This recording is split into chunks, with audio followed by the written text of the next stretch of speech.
Hello again.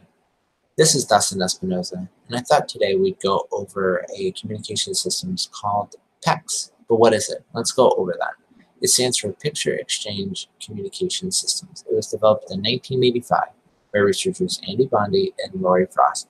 It is an aided pictorial communication system that teaches by focusing on increasing spontaneous communication through the exchange of pictures or icons. But what is that? Here's an example. This is what we would call a picture icon. Now, I know that this is backwards, so bear with me, but we're going to go over how this icon can turn into an actual item that an individual looks, such as this. So the system uses basic behavioral principles such as shaping, differential reinforcement, and stimulus control to teach functional communication. PECS was initially conceived to help young children with ASD acquire functional communication skills. PECS can be implemented with any number of individuals that demonstrate deficits in speech or cognitive development impairment. Though PECS has been shown to benefit and is more closely associated with children with ASD that demonstrate deficits in social communication skills, a common feature of ASD. PECS addresses the absence of neurotypical speech and communication by replacing spoken language with sentences comprised of selected picture icons. Again, these guys.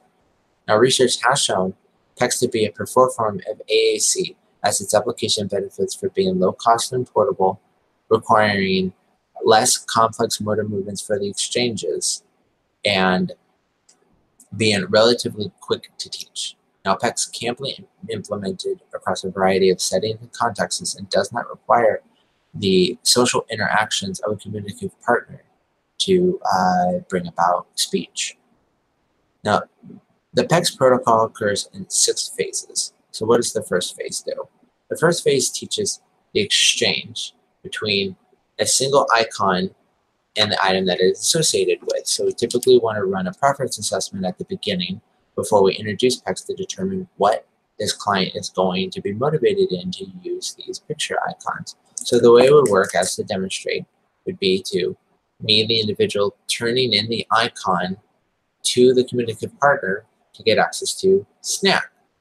The communicative partner takes the icon in an exchange and then hands over the snack.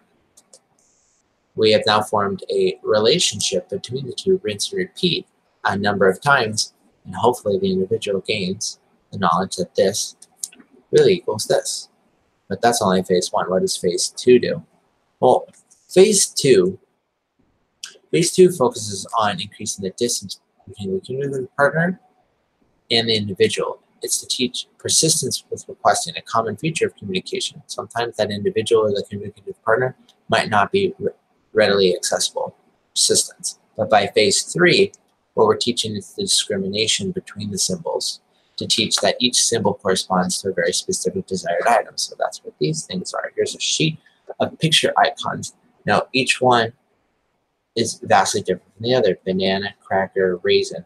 We're teaching discrimination between these. So you're increasing the number of icons that are available to the individual.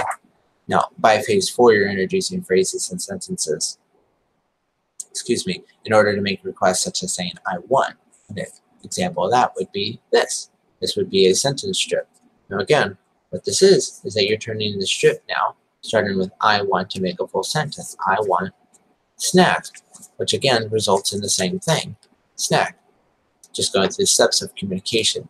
Now, by step 5 and 6, what we're focusing on is that we're focusing on teaching the individual how to respond to questions such as what do you want, which will cue the exchange or cue using these. And then by phase 6, the system shifts from requesting and gaining desired items via these to actually just engaging in typical communications such as answering questions and making comments.